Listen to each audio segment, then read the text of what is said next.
The Storybook powered by Vodacom. Fasihi simulizi ya 18, lakini katika simulizi 18 ni simulizi mbili tu zilizobahatika kupendwa katika dunia. Leo tungegusia simulizi ya kijana anayojulikana kwa jina la Ima. Najua mnajiuliza Ima ni nani na kwa nini leo tukafungua kurasa na kuanza kuisimulia simulizi inomhusu Ima. Ima ni kijana aliozaliwa katika mwaka 1999. Je, skuli gani alisoma Ima na kwa nini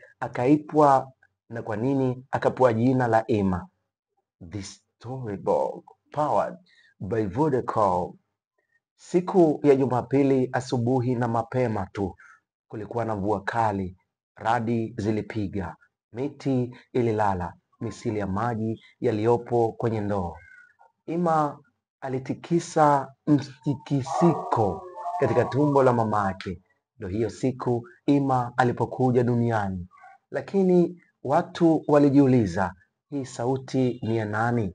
Kumbe ilikuwa ni sauti ya Ima katika maandalizi ya kuja kwenye dunia, ambao wengi kwa sasa hufanya mambo yao ya kila siku, lakini Ima alikuwa ni mtu mmoja tu aloweza kuwa na uweledi wa kuelewa kitu pasi na kufundishwa.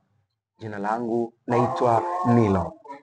Tuendelee na simulizi inomhusu Ima.